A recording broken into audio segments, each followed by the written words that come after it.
నమస్తే. నేను మీ గోపి. వెల్కమ్ బ్యాక్ టు మనంటి. ప్రస్తుతం మనతో పాటు ఉన్నారు మా పొలిటికల్ ఎడిటర్ కట్టా కార్తిక్ గారు ఉన్నారు. ఆయనతో మాట్లాడదాం. కార్తిక్ గారు నమస్తే అండి. నమస్తే గోపి.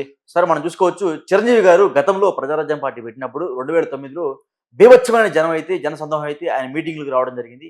అయినా సరే ఆయన చాలా తక్కువ సీట్లతో గెలవడం జరిగింది. తర్వాత కాంగ్రెస్ పార్టీలో ఆ పార్టీని విలీనం చేయడం జరిగింది. తర్వాత మొట్టమొదటిసారిగా మరలా అదే సేమ్ రిజల్ట్ ఇంకా చాలా తక్కువ రిజల్ట్ మన వైఎస్ఆర్‌సీపీకి అయితే రావడం జరిగింది. 11 సీట్లు.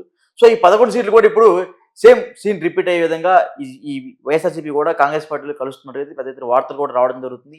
అదే విధంగా మొన్న జగన్ గారు లండన్ వెళ్ళినప్పుడు అక్కడ సోనియా గాంధీ సన్నిహితులను కలిశారని, సో వైసీపీ పార్టీని కాంగ్రెస్ పార్టీలోకి విలీనం చేస్తున్నారని వార్తలు అయితే రావడం జరుగుతుంది. సో ఈ వార్తల్లో క్లారిటీ ఏంటంటారు? ప్రజారాజ్యం పార్టీ లాగానే వైసీపీ కాబోతుందా? ఇప్పుడు ప్రజారాజ్యం పార్టీ కాంగ్రెస్ విలీనం అయింది. ఇప్పుడు వైసీపీ విలీనం కాబోతుందా? బేసిక్‌గా నువ్వు అడగదలుచుకుంది అది. కానీ మెగాస్టార్ గారు ప్రజారాజ్యం పెట్టినప్పుడు ఉన్నటువంటి పరిస్థితులు వేరు. ఇవాళ జగన్మోహన్ రెడ్డి గారు వైసీపీ నడుపుతున్న పరిస్థితులు వేరు. ఆ రోజు చిరంజీవి గారిని రాజకీయాల్లోకి రమ్మని జనం పెద్ద ఎత్తున ఆయన అభిమానులు పిలిచారు. ఆయన అభిమానుల పిలుపుని అందుకొని నేను పార్టీ పెడితే అధికారం మందే అనుకుని ఆయన రాజకీయాల్లోకి వచ్చారు. ఆయన రాజకీయాల్లోకి వచ్చినప్పుడు ఒకవైపు రాజశేఖర రెడ్డి గారు, ఇంకోవైపు చంద్రబాబు గారు చాలా పెద్ద ఉద్దండులు ఉన్నారు రాజకీయాల్లో. సో వాళ్ళని దాటుకొని ఆయన పాపం 18% ఓట్ బ్యాంక్‌ని 10 సీట్లని సంపాదించుకున్నాడు. కానీ పార్టీ నడపడం చాలా కష్టసాధ్యమైన విషయం. పార్టీ నడపడం అంటే చాలా ఖర్చుతో కూడిన విషయం కూడా. సో అంత ఖర్చుని పెట్టుకోలేక, అన్ని విమర్శలు ఎదుర్కోలేక, దీన్ని నడపటం చాలా కష్టతరమైనటువంటి విషయం అని తెలుసుకున్న చిరంజీవి గారు ఆ పార్టీని కాంగ్రెస్‌లో మెర్జ్ చేసి, ఇప్పుడు కాంగ్రెస్ రాష్ట్రంలో అధికారం ఉంది, కేంద్రంలో అధికారం ఉంది. మెర్జ్ చేసి ఆయన కేంద్ర మంత్రి అయ్యారు. కానీ ఇవాళ జగన్మోహన్ రెడ్డి గారికి ఉన్న నీడ్స్ వేరు. జగన్మోహన్ రెడ్డి గారికి ఉన్నటువంటి అవసరాలు ఏంటి? ఇవాళ ఆయన పార్టీ ఎందుకు పెట్టారు? ఆయన రాజశేఖర రెడ్డి గారు చనిపోయిన తర్వాత ఆయనకి కాంగ్రెస్ పార్టీ ముఖ్యమంత్రి పదవి ఇవ్వకపోవటం ఫలితంగా కాంగ్రెస్ పార్టీ మీద తిరుగుబాపుట ఎగరేసి సొంత పార్టీ పెట్టుకుని ఆయనే ముఖ్యమంత్రి అవుదాని ప్రయత్నం చేసుకున్నాడు. 2014లో మొదటిసారి ట్రై చేశాడు, కాలేదు, ప్రతిపక్ష నాయకుడు అయ్యాడు. 2019లో ముఖ్యమంత్రి అయ్యాడు. 2019లో ముఖ్యమంత్రి అయిన తర్వాత అది 2024 వచ్చేసరికి ముఖ్యమంత్రిగా తీవ్రమైన వ్యతిరేకతను కూడబెట్టుకొని కేవలం 11 సీట్లకు పరిమితయ్యాడు. ఇప్పుడు ప్రజారాజ్యం పార్టీ కంటే తక్కువ సీట్లు వచ్చాయి.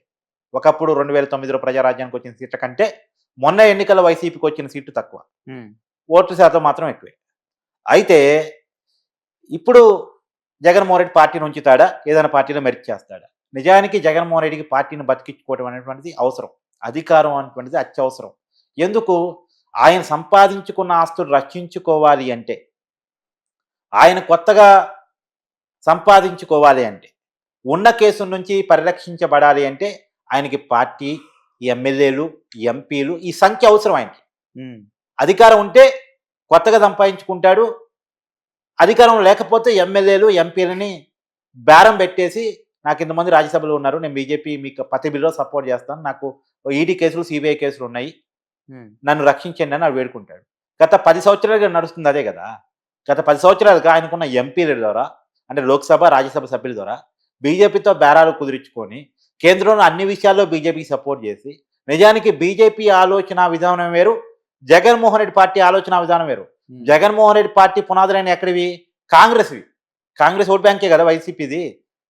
సో కాంగ్రెస్ ఓట్ బ్యాంక్ బీజేపీని తీవ్రంగా వ్యతిరేకిస్తుంది. కానీ జగన్మోహన్ రెడ్డి గారు ఎక్కడ కూడా పార్లమెంట్లో బీజేపీ పార్టీ విధానాన్ని కానీ అలా బిల్లుని కానీ వ్యతిరేకించారు, సపోర్టే చేస్తారు. ఎందుకు సపోర్ట్ చేస్తారు? జగన్మోహన్ రెడ్డి గారి మీద కేసులు ఉన్నాయి కాబట్టి, ఆయన ఆస్తులు ఈడీ జప్తులో ఉన్నాయి కాబట్టి, ఈడీ సిబిఐ కేసులు అనేకం ఉన్నాయి కాబట్టి ఆయన బీజేపీకి బేషరతుగా ఎలాంటి కండిషన్స్ లేకుండా సపోర్ట్ చేస్తారు. ఆ మేరకు ఆయన కేసుల నుంచి రద్దీ పొందుతూ ఉంటారు.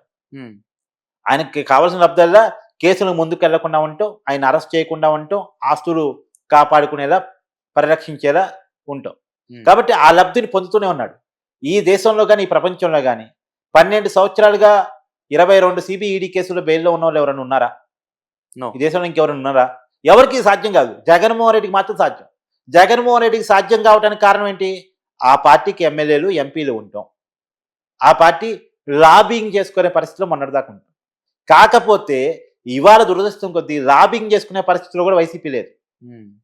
కాకపోతే బీజేపీ చూస్తుంది జగన్మోహన్ రెడ్డి అడుగులు ఎట్టుంటాయి, రేపు రాబోయే కాలంలో ఆ పార్టీ పరిస్థితిని చూస్తూ ఉంది. జగన్మోహన్ రెడ్డికి రాజకీయ భవిష్యత్తు లేదు అనుకున్నప్పుడు ఏం చేస్తారు? సిబిఐ ఈడీ కేసులో జైల్లో పడేస్తారు.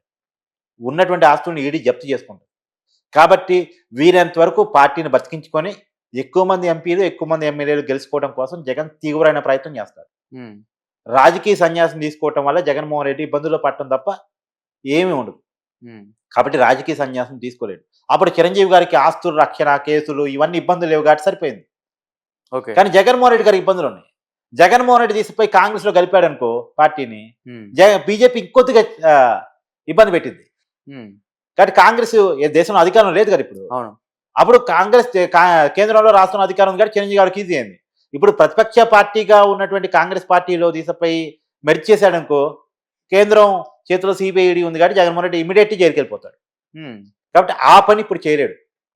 జగన్మోహన్ రెడ్డి గారికి ముందున్న ఆప్షన్ ఏంటంటే మళ్ళా ప్రజల్లోకి పార్టీని తీసుకెళ్ళి ఏదో రకంగా డక్కా ముక్కేదిని ఎక్కువ ఖర్చు పెట్టైనా ఏదో రకంగా మేనేజ్ చేసైనా అబద్ధాలు చెప్పైనా ప్రజల్ని మెప్పించి మళ్ళొకసారి అధికారం తెచ్చుకోగటం. అధికారం తెచ్చుకోలేకపోయినా సరే ఎక్కువ మంది ఎంపీని గెలిపించడం ద్వారా కేంద్రంలో బీజేపీకి అవసరమైనప్పుడల్లా సపోర్ట్ చేయటం, అది మాత్రమే జగన్ ముందున్న ఆప్షన్. కాబట్టి ఆయన పార్టీని ఇప్పుడు కాంగ్రెస్లో మెర్చాడు. ఎప్పుడు మెర్చ్ చేస్తాడు? వచ్చే ఎన్నికల్లో కూడా ఇలాంటి రిజల్టే వచ్చిందనుకో, ఇక పార్టీని ఎంత ఖర్చు పెట్టినా నడపలేము అనుకున్నాడు అనుకో, ఇక అప్పుడు తప్పని పరిస్థితుల్లో కాంగ్రెస్ పార్టీలో మెర్చి చేస్తాడు. బీజేపీ పార్టీలో మెర్చి చేద్దాం అనుకున్నా చేయనివ్వరు, చేసే అవకాశం లేదు. కాబట్టి ఉన్నది కాంగ్రెస్ పార్టీలో మెర్చి చేయడం మాత్రమే. కాంగ్రెస్ పార్టీలో ఈ రోజుకి మెర్చి చేస్తే జగన్మోహన్ రెడ్డి ఇబ్బందులు కొని తెచ్చుకునేట్టు. ఇప్పుడు యాక్చువల్గా కనీసం వాళ్ళ ఎమ్మెల్యేలను కూడా జగన్మోహన్ రెడ్డి గారు కాపాడుకోలేకపోతున్నారు. దానికి ఏమంటారు? అవును, నిజమే, కాపాడుకోలేకపోతున్నారు. ఒక నలుగురు ఎమ్మెల్యేలు అటు టీడీపీతోనూ ఇటు జనసేనతో టచ్లో ఉన్నారని కూడా సమాచారం ఉంటుంది. అరకు పాడేరు ఎమ్మెల్యేలు కావచ్చు, ఒంగోలుకు సంబంధించినటువంటి అంటే ప్రకాశం జిల్లాకు సంబంధించిన ఒక ఎమ్మెల్యే కావచ్చు చంద్రశేఖర్ అంటున్నారు. తర్వాత కర్నూలు జిల్లాకు సంబంధించినటువంటి బాలనాగిరెడ్డి అంటున్నారు. వాళ్ళంతా కూడా ఇటు మంత్రాలయం ఎమ్మెల్యే, అటు జనసేనతోనూ ఇటు టీడీపీతో టచ్లో ఉన్నారని ప్రచారం సాగుతుంది. ఉండరు. వైసీపీ పార్టీ జనం నమ్మట్లేదు కాబట్టి, జనం ఆమోదం లేదు కాబట్టి, రోజు రోజుకి జగన్మోహన్ రెడ్డి మైండ్ సెట్ గురించి ప్రచారం నడుస్తుంది కాబట్టి జగన్మోహన్ రెడ్డి ఉండటం చాలా ఇబ్బంది. అంటే యాక్చువల్గా జగన్మోహన్ రెడ్డి గారికి కేవలం తగ్గింది ఓట్ పర్సంటేజ్ మాత్రమే, ఓట్లు కాదు. నువ్వు అడిగేది అనేది సీట్లు తగ్గాయి కానీ ఓట్ పర్సెంటేజ్ తగ్గలేదు అంతే కదా మరి. కానీ తగ్గింది. 50% నుంచి 40% తగ్గింది. దాదాపు 10% ఓట్ బ్యాంక్. అయితే ఇంకోటి ఏంటంటే ఆ రోజు 40% అధికారం రావడానికి కూడా కారణం, ఓట్ బ్యాంక్ రావడానికి కూడా కారణం ఏంటంటే ఇప్పుడు కూటమికి వ్యతిరేకంగా ఉన్న ఏకైక పార్టీ అదే కదా. ఆ రోజు కాంగ్రెస్కి ఇంకా పికప్ కాలేదు కదా. వైసీపీ మీద ఆ రోజు అందరూ వైసీపీ అధికారంలో ఉంది, తప్పో ఒప్పో మేనేజ్ చేసుకోగల పరిస్థితిలో ఉంది. అధికారంలో ఉన్నాడు కొద్దిగా పర్సంటేజ్ అడ్వాంటేజ్ ఉంటుంది. ఓకే, అధికారంలో ఉంటే డబ్బులు పంచగలరు, అధికారంలో ఉంటే ఏదో అప్పటికప్పుడు స్కీములు వేయగలరు, ప్రజలను మేనేజ్ చేసి మాటలు చెప్పగలరు. అధికారంలో ఉంటే మళ్ళా జగన్ అన్న అధికారంలోకి వస్తాడేమన్న భ్రమలు ఉంటాయి. ఇప్పుడు ప్రతిపక్షంలో 11 స్థానం నుంచి అధికారం వస్తున్న భ్రమలు తక్కువ కదా. సో అధికారంలో ఉండే అడ్వాంటేజ్లు అన్నీ కలుపుకుంటేనే 40% వచ్చింది. రేపు పొద్దున ఈ 40% ఉంటుందని గ్యారంటీ ఏంది? ఈ 40%లో ఒక 10% షర్మిల లాగేసుకుంది అనుకో, 30% తగ్గిపోద్దిగా. సరే ఈ 10% మళ్ళీ ఈ 30% ఇంకో 10% కూటమి లాగేస్తుంది అనుకో, 20% తగ్గిపోయింది కదా. కాబట్టి ఈ రోజు నోట్ బ్యాంక్ రేపు ఉంటుందని గ్యారంటీ ఏం లేదు. సీట్లు బాగా తగ్గాయి. ఆ సీట్లు కాపాడుకునే ఇంకోటి ఏంటంటే ఏ ఓట్ బ్యాంక్ అయితే జగన్మోహన్ రెడ్డి నమ్మిందో, ఎవరైతే జగన్మోహన్ రెడ్డికి ఓట్ బ్యాంక్ రావడానికి కారణం అయ్యారో వాళ్ళంతా ఇలా వైసీపీని విడిచిపోతున్న పరిస్థితి కదా. ఈవెన్ దో రెడ్డీస్, ఇప్పుడు వైసీపీ అంటే ప్రధానంగా ఏ క్యాస్ట్ భుజాన్ని వేసుకొని ఖర్చు పెట్టి ఓట్ వేయించుకున్న వాళ్ళు ఆ రెడ్డీస్ ఇవాళ వైసీపీతో సాటిస్ఫాక్షన్గా లేరుగా. ఇప్పుడు వైసీపీకి రాజీనామా చేసేదంతా రెడ్డీసే కదా. బాలినేని శ్రీనివాసరెడ్డి ఎవరు? మొన్న రాజకీయ సన్యాసం పుచ్చుకున్న విజయసాయి రెడ్డి ఎవరు? వీళ్ళంతా రెడ్డీసే కదా. రెడ్డీస్ కూడా డిస్సాటిస్ఫాక్షన్లో ఉన్నారు కదా. సొంత కుటుంబం జగన్మోహన్ రెడ్డి వ్యతిరేకిస్తుంది, సొంత కులం జగన్మోహన్ రెడ్డి వ్యతిరేకిస్తుంది, ఇంతమంది వ్యతిరేకిస్తుంది. సొంత నాయకత్వం ఇప్పుడు ఇందాక కేతిరెడ్డి వెంకటరామరెడ్డి ధర్మవరం ఎవరు? రెడ్డిగా. సో రెడ్డిసే జగన్మోహన్ రెడ్డి వ్యతిరేకంగా మాట్లాడుతున్నారుగా. ఇప్పుడు జగన్మోహన్ రెడ్డిని భుజాన్ని పెట్టుకునేది ఎవరు? ఓటు వేపించేది ఎవరు రేపొద్దున? ఇప్పుడు దళితులు జగన్మోహన్ రెడ్డితో గతం లెక్క లేరు. దళితుల మీద ఎక్కువ దాడులు జరిగినాయి జగన్మోహన్ రెడ్డి పరిపాలన అనుకుంటున్నారు.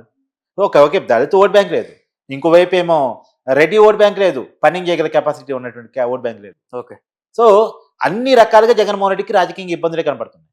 కాకపోతే అయినా సరే ఎన్ని కష్టాలు వచ్చినా సరే పార్టీ నిలుపుకోవటం ఒకటే జగన్మోహన్ రెడ్డి ముందు ఉన్నటువంటి ఆప్షన్.